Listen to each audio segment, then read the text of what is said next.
안녕하십니까. 월간조선 권세진 기자입니다. 여야에서 지금 대권 후보, 대선 후보 1, 2위를 달리는 윤석열 전 검찰총장 그리고 이재명 경기지사 이 두 사람이 다 6월 말 7월 초에 대선 출마를 공식적으로 선언하고 대권 레이스에 뛰어들었습니다. 이제 뭐 각종 여론조사에서 이제 지난 6월 말까지 이제 윤석열 전 총장 야권에서는 이제 독보적인 1위였고 이재명 지사 여권에서는 독보적인 1위였습니다. 뭐 두 사람이 뭐 이쪽이 이기는 경우도 있고 저쪽이 이기는 경우도 있고 뭐 비슷한 경우도 있고 뭐 이런 식으로 이제 엎치락 뒤치락을 하고 있는데요. 7월 들어서 이제 윤 전 총장 이 지사 이제 격차가 사실 뭐 많았던 게 좁혀지기도 하고 뭐 뒤집어지기도 하고 뭐 이런 여러 가지 현상이 지금 여론조사가 몇 가지 나왔는데 두 사람이 출마하고 나서 출마 선언하고 나서 조금 뭐 흐름에 변화가 있는 것 아니냐 이런 얘기가 나옵니다. 뭐 대권 후보들에 대한 본격적인 검증 이제 드디어 시작된 것 같은데요. 뭐 공교롭게도 1, 2위 윤석열 전 총장 그리고 이재명 지사가 출마 선언과 동시에 리스크를 안고 가게 됐습니다. 먼저 윤석열 전 총장 보시면 6월 29일에 출마 선언을 했고 선언식에 막 구름처럼 지지자들이 모여들고 관심을 굉장히 많이 끌었죠. 뭐 그랬는데 불과 사흘 뒤인 7월 2일에 장모 최은순 씨가 법정 구속됩니다. 징역 3년형을 선고를 받았고요. 그 앞서 이제 윤 전 총장 뭐 리스크가 없었던 건 아니고 이른바 엑스파일이라고 불리는 것들 그리고 대변인 전격 사퇴 뭐 이런 일들이 있었는데 사실 그 엑스파일이라든가 뭐 이런 모든 일들이 사실 여부가 확인되지 않은 상태입니다. 그래서 큰 리스크 뭐 정확한 리스크라고 보기는 좀 어려웠는데요. 근데 이제 장모의 판결이 이제 나자마자 여권이 이제 난리가 났죠. 대대적인 공세를 펼치고 있습니다. 그동안 이제 이 뭐 일이 상당히 오랜 기간 재판이 있었는데 그동안은 검찰총장의 장모라서 빠져나갔고 지금은 이제 안 통하게 된 것 아니냐. 그러니까 이게 바로 측근비리다. 뭐 이런 주장들을 계속 논리를 펼치고 있는데 사실 뭐 논리가 너무 좀 비약된 것도 있고 뭐 결혼 전의 일이기도 하고 뭐 신혼 때의 일이기도 하고 그리고 윤 전 총장은 일단 법은 누구에게나 평등하다 이런 입장을 보이고 있죠. 본인이 한 일도 아니고 뭐 결혼 전 장모가 한 일까지 대선 후보가 책임을 져야 하는지는 잘 뭐 그런 지지자들의 주장 이것도 좀 일리가 있습니다.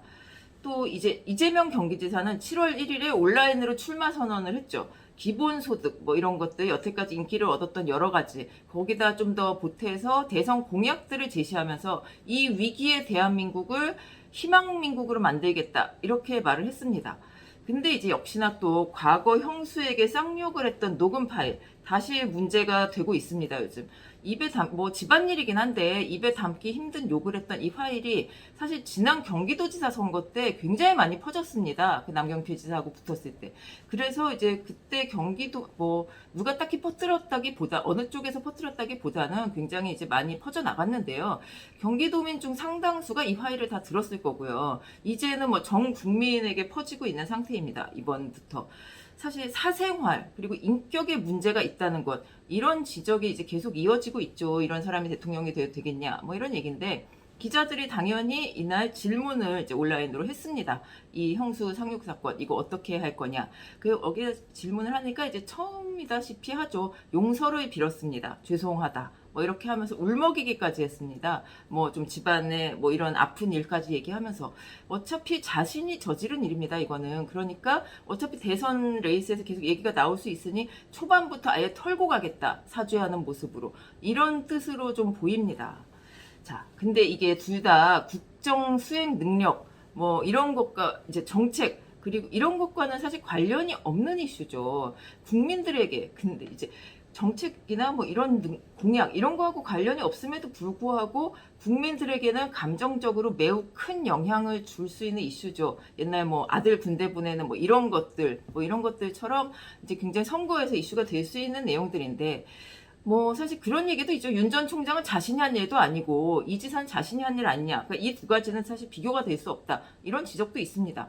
근데 이제 대통령과 대통령의 가족 좀 떼놓고 생각할 수 없는 게 우리나라 정서죠. 우리나라 국민들의 정서이기 때문에 윤 전 총장 장모 구속 그리고 이 지사의 형수의 욕설 이 두 이슈는 대선 레이스 이제 초반부터 굉장히 적지 않은 영향을 지금 민심에 미치고 있는 것 같습니다.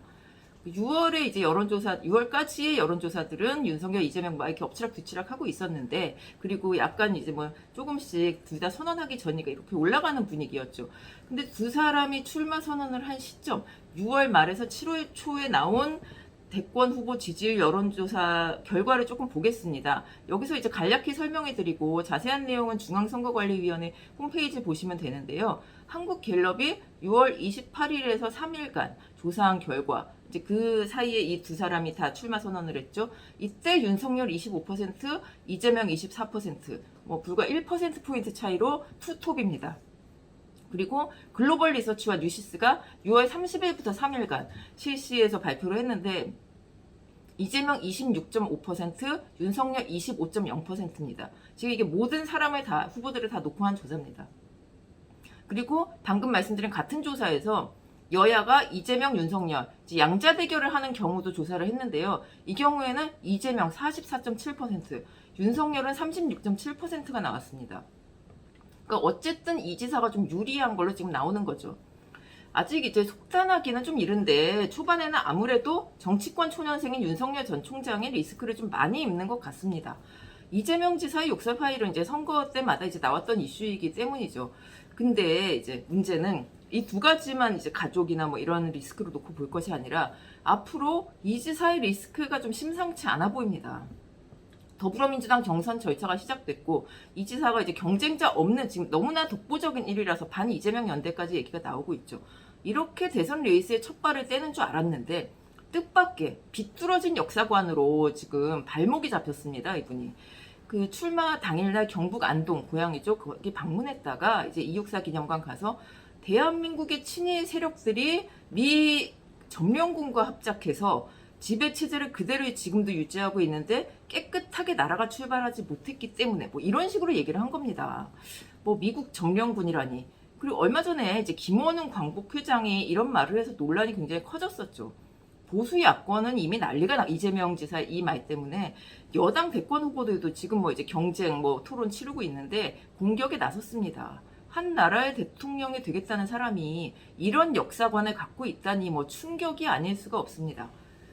뭐 어쨌든 대권 주자 지지율 1, 2위인 윤석열, 이재명 앞으로도 많은 논란과 리스크가 있을 겁니다. 뭐 있을 것 같습니다. 두 사람 다 이제 원래 이제 인기가 지금 있게 된 이유가 비슷합니다. 공식 석상에서 자신의 뜻을 누구에게도 기죽지 않고 당당하게 시원하게 그렇게 이야기하는 모습 때문에 국민들이 지지를 보내기 시작한 거죠. 그게 다 공통점, 이 두 사람의 공통점인데 그 이야기하는 그 모습, 그 입이 어떤 문제를 갖고 올지 사실 불안한 것도 그런 사람이 많으실 겁니다.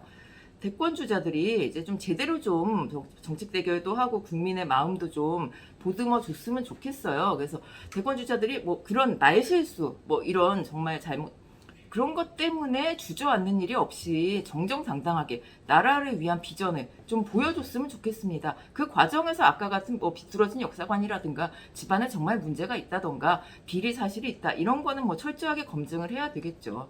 앞으로 또 많은 일이 일어날 것 같습니다. 지켜보겠습니다. 감사합니다.